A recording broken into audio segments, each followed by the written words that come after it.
सुखपुर एक बेहद खूबसूरत और खुशहाल गांव था, जिसकी प्राकृतिक सुंदरता देखते ही बनती थी। हरे भरे खेत, नीले आसमान और चारों ओर फैली हरियाली। गांव के लोग आपस में प्रेम और अपनापन से रहते थे। हर सुख दुख में एक दूसरे का साथ निभाते थे। इसी शांत और सुकून भरे गांव में राजेश अपनी पत्नी रीता और 5 साल की प्यारी बेटी पिंकी के साथ रहता था। राजेश मेहनती किसान था। दिन रात खेतों में काम करता ताकि अपने परिवार का जीवन स्नेह और सादगी से चलता रहे।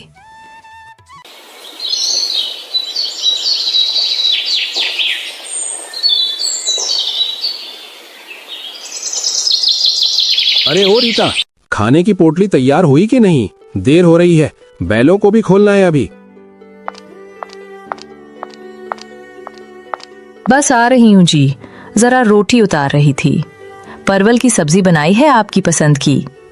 लीजिए जी, गरम गरम खाना रखा है। रास्ते में ठंडा हो जाएगा पर स्वाद बना रहेगा।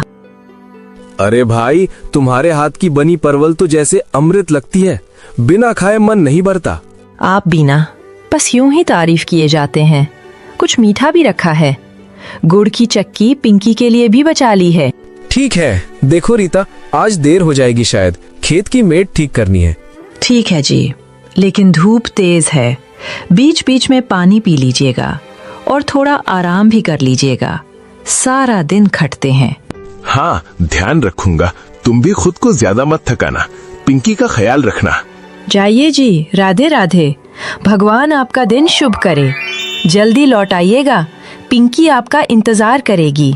राधे राधे रीता, अब चलता हो। इतना कहकर राजेश खेत के लिए निकल जाता है। रास्ते में उसके 2 दोस्त शंकर और विक्रम मिल जाते हैं। अरे ओ राजेश, आज तो बड़े जल्दी उठ गए भाई। क्या बात है, सूरज निकले ना निकले तू खेत की राह पकड़ ली।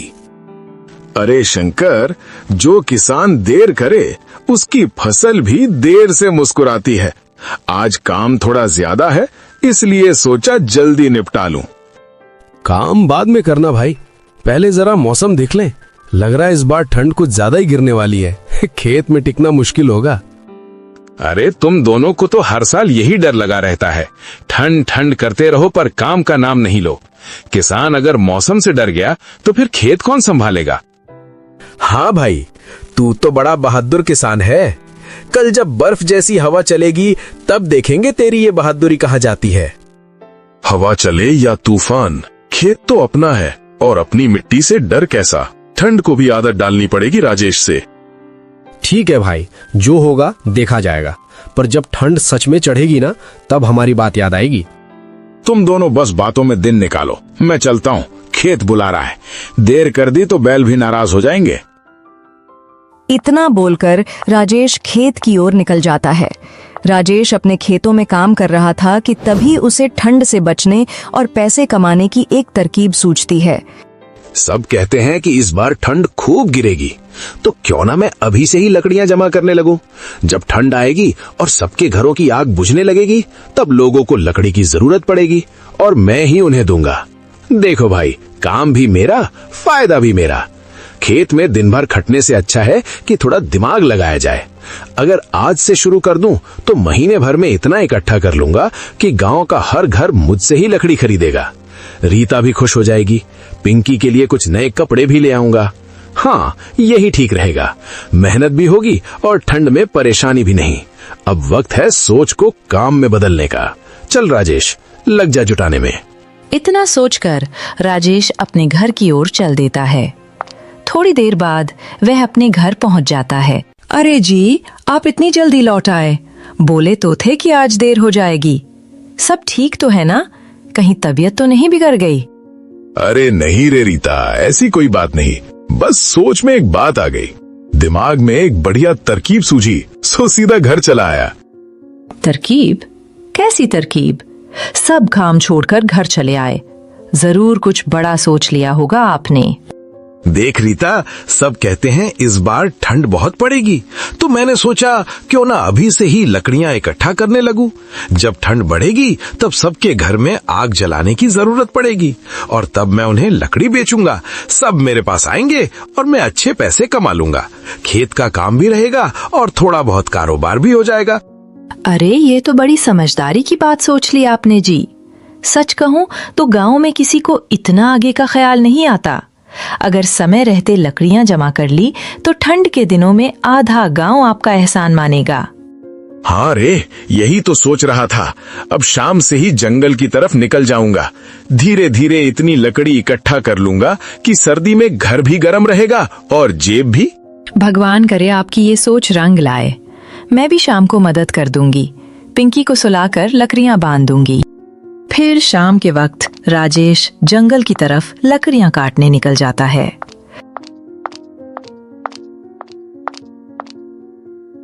कुछ दूर चलते हैं, उसे एक जगह पर बहुत सारे सूखे पेड़ दिखाई देते हैं।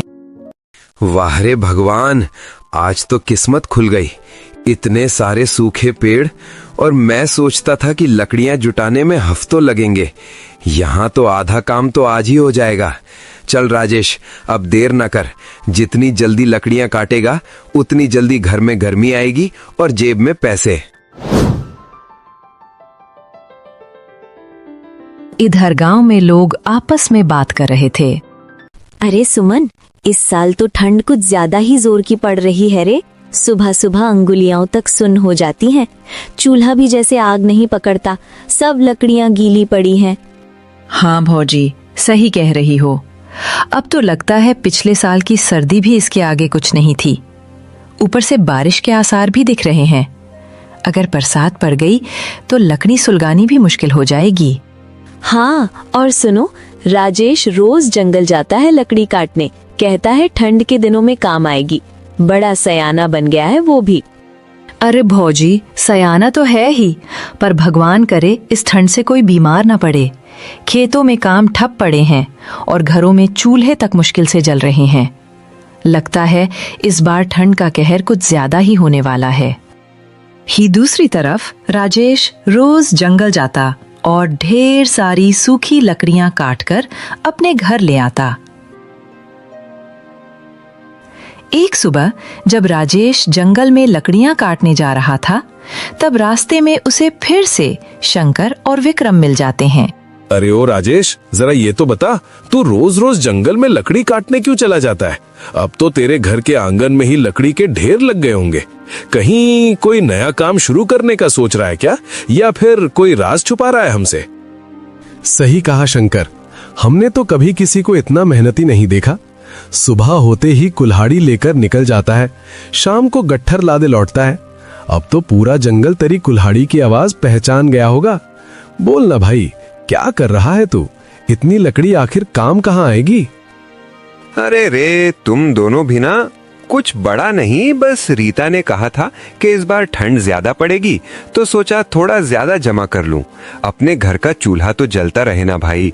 फिर गांव के कुछ बूढ़े लोग भी हैं जो ठंड में लकड़ी नहीं काट पाते, उन्हीं के लिए थोड़ा बहुत साथ ले आता हूं। और फिर सच्ची बात तो ये है कि जंगल में रहकर मन को भी सुकून मिलता है। हवा ठंडी है, पेड़ों की खुशबू है, क्या मजा है। अब तुम लोग मत समझो कि राजेश कोई व्यापारी बन गया है, बस यूं समझ लो अपने मन और मौसम दोनों को खुश रखने का तरीका है मेरा।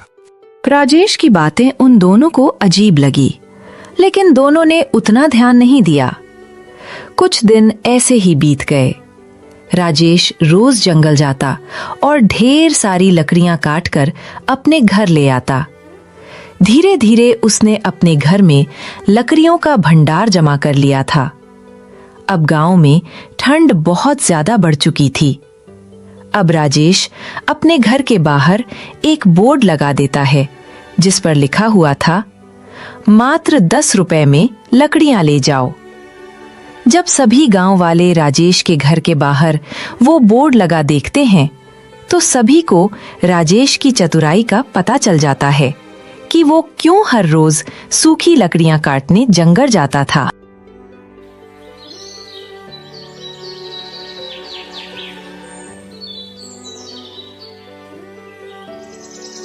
अरे देखो तो सही, कैसा चालाक निकला ये राजेश। पहले तो बड़ा सीधा साधा बनता था और अब देखो गांव वाले ठंड से ठिठुर रहे हैं तो लकड़ी बेचने का धंधा खोल लिया। शर्म भी नहीं आई इसे, अपने ही लोगों से पैसे ले रहा है। यही तो कह रहा हूं मैं। जब रोज जंगल जाता था तब हमने सोचा कि भला अपने घर की तैयारी कर रहा है, पर ये तो पूरा व्यापार जमा कर रहा था। अब 10 रुपए की लकड़ी में भी फायदा कमा रहा है। हम जैसे गरीबों की ठंड को अपने जेब का माल बना दिया इसने भाई। जिसे अपने पेट की पड़ी हो वो दूसरों की ठिठुरन क्या समझेगा। इतना लालच भी ठीक नहीं होता। सब गांव वाले एक दूसरे की मदद करते हैं और ये राजेश तो जैसे गांव से ऊपर हो गया। कल तक साथ में बैठकर बातें करता था और आज पैसे लेकर लकड़ी देगा। हे भगवान, क्या जमाना आ गया। अरे अब बस, बहुत हुआ। वो राजेश क्या अकेला आदमी है जो जंगल जाकर लकड़ी लाता है? हम भी जाएंगे कल सुबह सुबह, काट लाएंगे ढेर सारी लकड़ियां। देखा जाएगा, अब किसी के आगे हाथ नहीं फैलाना पड़ेगा। सही कहा रे रघुनाथ, जब वो जा सकता है तो हम क्यों नहीं। जंगल किसी के बाप की जमीन थोड़े हैं। सब जाकर काट लाओ लकड़ी। सर्दी सबको लगती है तो मेहनत भी सबको करनी चाहिए। अब कोई राजेश का मुंह नहीं देखेगा। इस बात जब राजेश को पता चलती है तो वह चिंता में पड़ जाता है, क्योंकि अगर गांव वाले भी अपनी अपनी लकड़ियां जंगल से काट लेंगे तो उसका व्यापार सफल नहीं हो पाएगा। अरे रीता, सुनकर बड़ा तगड़ा झटका लगा। अगर सब लोग जंगल जाकर लकड़ियां काट लेंगे तो मेरी मेहनत का सारा फल बैठ जाएगा। ये जो छोटा सा धंधा लगा रखा है वही तो इस ठंड में हमारी कमी पूरी कर रहा था। अब क्या करूं? लोग गुस्से में हैं, कल सुबह ही निकलने का बोल रहे हैं। फिर तो एक ही दुआ करेंगे, काश बारिश हो जाए। अगर अच्छे से बरसात पड़ गई तो लोग जंगल जाने की हिम्मत नहीं करेंगे। रास्ते की भीचड़ और मिट्टी गीली हो जाएगी, लकड़ियां भी गीली हो जाएंगी और तुम्हारा काम बना रहेगा। कुछ ही देर में रात हो जाती है और वह दोनों सो जाते हैं। रात को आसमान में काले बादल छा जाते हैं और जोरों की हवा के साथ बारिश होने लगती है। बारिश होने के साथ साथ ठंड भी बहुत ज्यादा बढ़ जाती है। रात भर इतनी ज्यादा बारिश हो जाने के बाद अब जंगल के सारे पेड़ गीले हो जाते हैं, जिससे कि एक भी सूखी लकड़ियां नहीं बचती। सुबह होते होते बारिश बंद हो जाती है।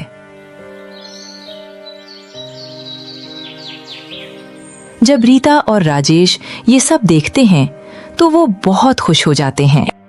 अरे देखो जी, भगवान ने हमारी सुन ली। कैसी जोरदार बारिश हुई है रात भर। जरा देखिए, सब लकड़ियां तो भीग गई होंगी। अब कौन जाएगा जंगल लकड़ी काटने? गांव वाले कल जितना जोश दिखा रहे थे ना, आज सब घरों में रजाई ओढ़े बैठे होंगे। मैंने ही तो कहा था ना, काश बारिश हो जाए। लो, हो गई। अब देख रीता, ऊपर वाले ने भी मेरा साथ दे दिया। बारिश ने तो जैसे मेरे लिए ही काम कर दिया। अब सारे गांव वाले मेरे ही दरवाजे पर आएंगे लकड़ी लेने। कोई भी जंगल नहीं जा सकेगा। अब सोच तो जरा, जब मांग बढ़ेगी तो दाम भी तो बढ़ेंगे ना। अब 10 रुपए की लकड़ी में क्या रखा है? इतनी मेहनत की है, ठंड झेली है, दिन रात जंगलों में घूमता रहा हूँ, अब थोड़ा फायदा तो बनता ही है। मैं कहता हूँ आज से लकड़ी 20 रुपए की होगी। जिसे चाहिए ले जाए, जिसे महंगी लगे ठंड में ठिठुरे। अब राजेश किसी का मोहताज नहीं, सबको मेरी जरूरत है। जी, मेहनत तो आपने बहुत की है, इसमें कोई दो राय नहीं, पर भगवान ने मदद की तो उसमें उसका भी हिस्सा है। जरूरत से ज्यादा लालच अच्छा नहीं होता। गांव वाले सब अपने ही हैं। अगर दाम बढ़ा दोगे तो लोग मन में रंज रख लेंगे। पैसे कमाना बुरा नहीं, पर दुआ भी तो साथ चाहिए। मैं तो बस यही कहूंगी, जैसे भगवान ने वक्त बदला वैसे ही कभी पलट भी सकता है। अरे बस कर रीता, तू हमेशा डर की बातें करती है। गांव वाले जब मुझे बेवकूफ बना रहे थे तब किसी ने हमारा साथ दिया था क्या? अब जब वक्त मेरा है तो मैं क्यों पीछे हटूं? जो मेहनत मैंने की है उसका फल भी तो मैं ही खाऊं। 10 रुपए बहुत कम है, अब 20 रुपए दूंगा और जो चाहे वो ले जाए। ठंड है, सबको आग चाहिए और आग अब सिर्फ मेरे पास है। तू देखना, आज पूरा गांव मेरे दरवाजे पर खड़ा मिलेगा। अब वक्त है राजेश का, किसी की दुआ या बद्दुआ से कुछ नहीं होगा। ठंड है, सबको आग चाहिए और आग अब सिर्फ मेरे पास है। तू देखना, आज पूरा गांव मेरे दरवाजे पर खड़ा मिलेगा। अब वक्त है राजेश का, किसी की दुआ या बद्दुआ से कुछ नहीं होगा। अपने पति की ये बात सुनकर रीता को बहुत दुख होता है और राजेश अपने घर के बाहर लगा हुआ बोर्ड बदल देता है और उसमें लकड़ियों का दाम 10 रुपए से 20 रुपए कर देता है। ये सब देखकर गांव वालों को बहुत गुस्सा आता है, लेकिन वे कुछ नहीं कर सकते थे। अरे सुनीता, देख उस राजेश को, कल तक कितना सीधा साधा था, अब देख कैसी अकड़ में आ गया है। लकड़ी 10 से 20 रुपए की कर दी। हम जैसी गरीब औरतें अब क्या करें? ठंड से बच्चे कांप रहे हैं और उसे बस पैसे की पड़ी है। हरी, अब तो भगवान ही बचाए। सुना है रात भर लकड़ियां भी भीग गई हैं जंगल में। अब कोई काट नहीं सकता, सबको मजबूर होना पड़ेगा उसी राजेश से लेने। लेकिन याद रखना, ऐसी कमाई कभी टिकती नहीं। जो दूसरों के दुख में अपना सुख ढूंढे, उसके घर की आग खुद बुझ जाती है। सही बोल रही हैं दोनों। देखो कैसे गर्व में अंधा हो गया है वो। हमने समझाया था कि जरूरत से ज्यादा लालच मत कर, पर नहीं, अब देखना ऊपर वाला कैसे हिसाब बराबर करेगा। जो आग वो बेच रहा है ना, वही किसी दिन उसके अपने घर को जला देगी। सच में अब तो गांव के लोग बस मन ही मन कोस रहे हैं उसे। पर ठंड इतनी बढ़ गई है कि कोई बोल भी नहीं सकता। मजबूरी आदमी को कितना छोटा कर देती है। फिर सभी गांव वाले मायूस और लाचार होकर बची खुची लकड़ी से ही आग तापते हैं। राजेश का लकड़ियों का व्यापार बहुत अच्छा चल रहा था। सारे गांव वाले उसी से ही लकड़ी खरीद रहे थे, जिससे उसकी अच्छी आमदनी हो रही थी। राजेश के पास धन के साथ साथ घमंड भी बढ़ता जा रहा था।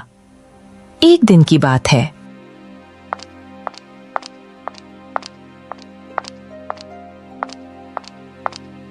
बेटा राजेश, जरा कुछ सूखी लकड़ी दे दे। रात भर से आग ठंडी पड़ गई है, ठंड से हड्डियां जम रही हैं। अम्मा, लकड़ी कोई मुफ्त की चीज नहीं होती, ये बेचने के लिए है, दान बांटने के लिए नहीं। पैसे तो इस वक्त नहीं है मेरे पास, पर कल चौपाल से जो अनाज मिलेगा तब तेरा उधार चुका दूंगी। बस आज की रात गुजर जाए किसी तरह। उधार में तो लोग भगवान को भी भूल जाते हैं। तू तो बूढ़ी और गरीब है, कहाँ से चुकाएगी? बेटा, सर्दी किसी की जात नहीं देखती। अगर तेरे घर में आग जल रही है तो समझ ले किसी की सांसें बच सकती हैं। भगवान तुझे और देगा अगर तू एक बूढ़ी की मदद कर देगा। मेरे पास समय नहीं है तेरे रोने धोने का। जा, जहाँ से आई है वहीं लौट जा। बहुत ठंड लग रही है तो कोई और रास्ता देख ले, लेकिन लकड़ी यहाँ से बिना पैसे के नहीं मिलेगी। लाख मांगने पर भी राजेश ने बूढ़ी अम्मा को एक सूखी लकड़ी तक नहीं दी। बूढ़ी औरत निराश होकर चुपचाप वहां से चली जाती है। अब राजेश का घमंड काफी बढ़ चुका था, पर उसे पता नहीं था कि अहंकार ही इंसान के अंत का कारण होता है। एक दिन राजेश को अपने काम के सिलसिले में कहीं बाहर जाना था। तभी वह सख्त भाव से रीता से कहता है, सुन रीता, मैं आज कसौली शहर जा रहा हूँ, कुछ बड़े सौदे करने हैं। जब तक मैं लौटूं किसी को भी लकड़ी मत देना, चाहे वो बूढ़ी अम्मा ही क्यों ना हो। अब ये दान पुण्य का नहीं, व्यापार का वक्त है। जिसने दाम दिए वही लकड़ी ले जाएगा। राजेश जी, मैं जानती हूँ कि आपने मेहनत से ये सब कमाया है, पर दूसरों की तकलीफ देखकर पत्थर दिल नहीं होना चाहिए। वो बूढ़ी अम्मा ठंड से कांप रही थी, तन पर ओढ़ने को चादर तक नहीं थी। जरा सी लकड़ी दे देते तो आपका कुछ नहीं जाता, उल्टे पुण्य ही मिलता। ईश्वर सब देखता है, और जो दूसरों के दुख पर मुस्कुराता है उसका सुख भी कभी टिकता नहीं। अरे तू कुछ नहीं समझती रीता, ये दया वया की बातें अब छोड़ दे। मैं अब गरीब राजेश नहीं रहा। आज लोग मुझसे लकड़ी खरीदने को तरसते हैं। जिस दिन मैं शहर में पैर रखूंगा मेरा नाम चारों ओर होगा। नाम तो होगा राजेश जी, पर भगवान करे वो नाम भलाई से हो, अभिमान से नहीं। याद रखिए, धन से घर बनता है, पर दया से संसार टिकता है। अगर आपके दिल की गर्मी ठंडी हो गई तो ये लकड़ियों की गर्मी भी किसी काम की नहीं रहेगी। रीता सहम जाती है और आगे कुछ नहीं बोलती। वो मन ही मन यह समझ जाती है कि विनाश की घड़ी नजदीक आ चुकी है। राजेश अपने काम के सिलसिले में घर से निकल जाता है। अब घर में सिर्फ उसकी पत्नी रीता और 5 साल की बेटी पिंकी ही थी। रीता घर के बाहर बैठकर बाकी औरतों के साथ आग ताप रही थी और पिंकी घर के अंदर खेल रही थी। पिंकी को ठंड लग रही थी और पिंकी अभी बहुत नादान थी। उफ, कितनी ठंड है आज। मम्मी तो बाहर बैठी हैं। पिंकी को तो बहुत ठंड लग रही है। मम्मी यही लकड़ियां जलाती है ना आग के लिए। अगर मैं थोड़ी सी आग लगा दूं तो गर्म हो जाएगा। बस एक ही तीली जलाऊंगी, फिर जल्दी से बुझा दूंगी। मम्मी को पता भी नहीं चलेगा। पिंकी को नहीं पता था कि एक लकड़ी में आग लगने से सारी लकड़ियों में आग लग जाएगी। उसने एक लकड़ी में आग लगा दी। लकड़ियां सूखी थीं, इसलिए देखते ही देखते सभी लकड़ियों में आग लग जाती है। धीरे धीरे आग पूरे घर में फैल जाती है। उनका पूरा घर जलने लगता है। आग आग बचाओ, पिंकी पिंकी, कोई है? मेरी बेटी अंदर है, बचाओ उसे, कोई तो मदद करो प्लीज। रीता बाहर खड़े होकर सिर्फ तमाशा देखती रह जाती है, क्योंकि घर के अंदर जाने का कोई भी रास्ता नहीं था। कोई भी गांव वाला आगे बढ़कर राजेश की बेटी को बचाने की कोशिश नहीं करता, क्योंकि राजेश ने थोड़े से पैसे के लिए सब पर अत्याचार किया था। देखो, राजेश का घर जल रहा है। जो दूसरों की आग बुझाता नहीं, उसके घर में आग लगना तो तय था। ये तो वही हुआ, जैसी करनी वैसी भरनी।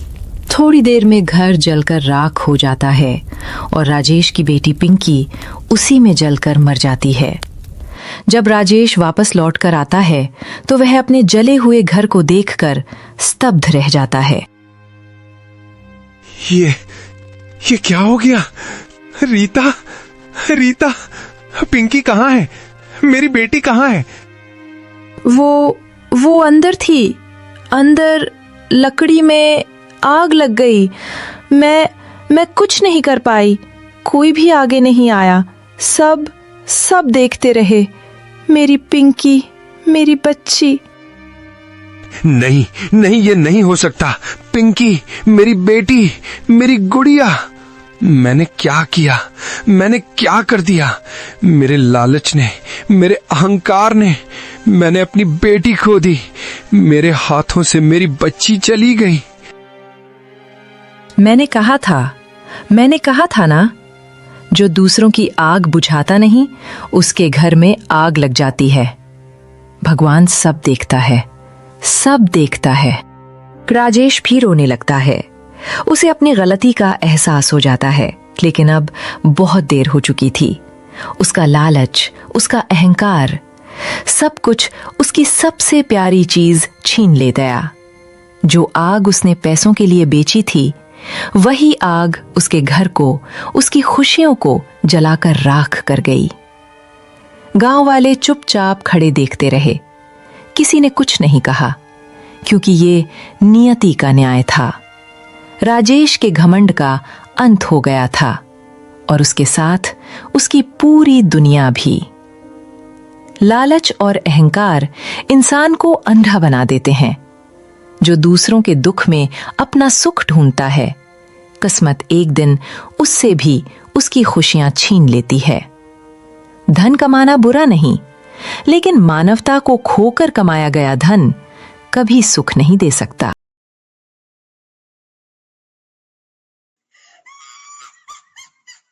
कुछ रातें बस अंधेरी नहीं होती, उनमें छुपी होती हैं बेनाम कहानियां, जिन्हें सुनना हर किसी के बस की बात नहीं होती। स्वागत है आपका वीरा राख में। बांधनपुर एक छोटा सा गांव था। मिट्टी के घर, टूटी हुई दीवारें और चेहरों पर थकान। शाम का सूरज ढल रहा था, लेकिन बब्बन के दिमाग में अंधेरा कब का घुस चुका था। बब्बन खेत के किनारे बैठा बीड़ी पी रहा था। उसकी आंखें सामने जमीन पर नहीं बल्कि सपनों के कोने पर टिकी हुई थी। गांव के कुछ बुजुर्ग पास ही बैठकर बात कर रहे थे। पुराने जमाने में यहां कोई राजा रहता था। लुटेरों से बचाने के लिए उसने अपना सारा धन जमीन में दबा लिया, पर वो धन आज तक किसी को नहीं मिला। एक बुजुर्ग ने धीरे से बोला, कहते हैं उस धन की रक्षा धन पिशाच नहीं करती है। ये शब्द जैसे बब्बन के कान में चुभ गए। उसने बीड़ी को पैर से मसल दिया। उसका गला सूख गया। धन धन पिशाचिनी रक्षा। उस रात बब्बन सो नहीं पाया। हर बार आंख बंद करता उसे सोने के सिक्के गिरते हुए सुनाई देते। छिन छिन छिन, और उन सिक्कों के बीच एक औरत की हंसी। अगली सुबह बब्बन बिना किसी को बताए जंगल की तरफ निकल गया। जंगल गहरा होता जा रहा था। सूरज की रोशनी पत्तों के बीच फंसकर टूट रही थी। दूर से ही कालनाथ की झोपड़ी दिख गई। उसके बाहर जानवरों की हड्डी, सूखे खून के दाग और लटकती हुई खोपड़ियां। बब्बन के पैर एक पल को रुक गए। दिल ने कहा वापस चलो, पर लालच ने पैर आगे बढ़ा दिए। अंदर हवा भरी हुई थी, धूप, घी और किसी पुरानी बदबू से। कालनाथ आग के पास बैठा था। उसकी आंखें बंद, पर आवाज सीधा बब्बन के सीने में लगी। बोल, किस भूख ने तुझे यहां लाया? गांव में खजाना है, मुझे चाहिए। कालनाथ ने आंखें खोली। उन आंखों में इंसानियत का कोई निशान नहीं था। वो कुछ पल छुप रहा, फिर जमीन पर कुछ रेखाएं बनाई और धीरे से बोला, खजाना है, पर वो जिंदा चीज नहीं। उसका मालिक कोई और है। जो भी चाहिए दे दूंगा। कालनाथ ने मुस्कुराते हुए कहा, तब सुन, मुझे चाहिए एक शुद्ध लड़की और 3 बलि गर्भवती मुर्गी, बकरी और गाय। बब्बन का चेहरा पीला पड़ गया। कालनाथ ने सीधा आंखों में देखकर कहा, अगर एक भी चीज कम हुई तो जो निकलेगा वो तुझे जिंदा नहीं छोड़ेगा। बब्बन ने बस एक शब्द बोला, मंजूर। रात थी, दिया हल्की रोशनी दे रहा था। बब्बन चुपचाप बैठा था। उसकी बीवी उसके चेहरे को देखकर समझ गई कुछ बहुत गलत है। बोलो, क्या हुआ? बब्बन ने धीरे धीरे सब बता दिया। खजाना, तांत्रिक, बलि। जैसे जैसे बात आगे बढ़ी उसकी बीवी का चेहरा सफेद होता गया। पर लड़की, ऐसी लड़की कहां से लाएंगे? बब्बन ने आंख ऊपर उठाई। मुन्नी बीवी जैसे पत्थर हो गई। पागल हो गए हो? वो मेरी छोटी बहन है। कल ही उसका पहला मतलब, वो तो बच्ची है। बब्बन की आवाज सख्त हो गई। बच्ची नहीं है, अब किस्मत ने मौका दिया है। बीवी रो पड़ी। ये पाप है बब्बन, भगवान माफ नहीं करेगा। बब्बन जमीन पर मुक्का मारकर बोला, भगवान ने आज तक क्या दिया हमें? गरीबी, हुक, बेइज्जती। कमरे के बाहर अंधेरा घना हो गया। हवा दरवाजे से सीटी मारकर गुजरी। बीवी ने आंखें बंद कर ली। उसकी खामोशी उसकी हां थी, और उसी रात घर के बाहर कहीं दूर किसी औरत की हल्की सी हंसी गूंज उठी। पूर्णिमा अब सिर्फ 3 दिन दूर थी, लेकिन बांधनपुर गांव पर जैसे पहले ही कोई बोझ आ गया हो। बब्बन सुबह बाजार गया और गर्भवती मुर्गी खरीद लाया। मुर्गी उसके हाथ में फड़फड़ा रही थी, पर बब्बन का मन अजीब सी शांति महसूस कर रहा था, जैसे हर धड़क उसे अपने खजाने के और करीब ले जा रही हो। अगला दिन गर्भवती बकरी के साथ आया। बकरी घर के कोने में बैठी रही। उसकी आंखें बार बार बब्बन पर टिक जाती थी, जैसे वो कुछ कहना चाहती हो। रात को मुन्नी ने अपनी दीदी से पूछा, दीदी, ये बकरी इतनी परेशान क्यों लग रही है? बब्बन की बीवी के पास कोई जवाब नहीं था। तीसरे दिन गर्भवती गाय घर आई। गाय ने दहलीज पर रुककर ऐसी नजर डाली जैसे उसे पता हो कि यहां कुछ गलत होने वाला है। उस रात मुन्नी को बुखार आ गया। दिया बार बार बुझ जाता था। बीवी ने हिम्मत करके बब्बन से कहा, अभी भी रुक जाओ, सब ठीक नहीं लग रहा। बब्बन ने सिर्फ इतना कहा। देर हो चुकी है। आसमान पर आधा चांद चमक रहा था। पूर्णिमा की रात आ चुकी थी। बब्बन आगे चल रहा था, हाथ में टॉर्च और दिमाग में सिर्फ एक ही तस्वीर, जमीन के नीचे दबा हुआ सोना। मुन्नी चुपचाप पीछे चल रही थी। उसके कदम भारी थे, जैसे जंगल उसे हर कदम पर रोक रहा हो। बीवी बार बार पीछे मुड़कर देखती रही। उसे लग रहा था जैसे कोई उनके साथ साथ चल रहा हो, पर हर बार सिर्फ पेड़ और झाड़ियां ही दिखती रही। मुन्नी ने धीरे से कहा, दीदी, मुझे यहां अच्छा नहीं लग रहा। दीदी ने उसका हाथ मजबूती से पकड़ लिया। जैसे जैसे वो आगे बढ़ते गए, रास्ता पतला होता गया। पेड़ और पास आते गए और हवा और ज्यादा ठंडी महसूस होने लगी। थोड़ी दूर चलने के बाद कालनाथ का अड्डा दिखने लगा। जंगल के बीच एक अंधेरा सा घेरा, जहां रोशनी भी अजीब लग रही थी। कालनाथ का अड्डा जंगल के बिल्कुल बीच था। जमीन का रंग बाकी जंगल से काफी गहरा और स्याह था। चारों तरफ लाल और काली रेखाएं बनी हुई थी। नींबू लटके हुए थे। त्रिशूल जमीन में गाढ़े गए थे। बीच में एक गोल चक्र बना हुआ था। कालनाथ पहले से वहां बैठा था, जैसे वो उनका इंतजार ही कर रहा हो। उसने सिर्फ इतना कहा, लड़की को बीच में बैठाओ। बीवी के हाथ कांप रहे थे। जब उसने मुन्नी को आगे बढ़ाया, मुन्नी ने आंखों में आंसू लिए कहा, दीदी घर चलते हैं। बीवी कुछ नहीं बोल पाई।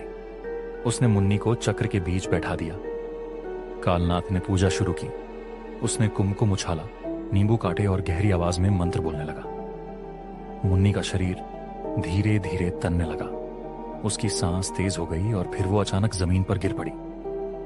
बेहोश बीवी चीखने ही वाली थी कि जब कालनाथ ने उसे रोक दिया। अब जो शुरू हो चुका है उसे बीच में नहीं रोका जा सकता। कुछ पल बाद मुन्नी का शरीर खुद उठ बैठा। उसकी गर्दन थोड़ी टेढ़ी हो गई थी। आंखें आधी खुली थीं और चेहरे पर अजीब सी मुस्कान थी। उसकी आवाज पहले जैसी नहीं थी। मुझे क्यों बुलाया गया? कहा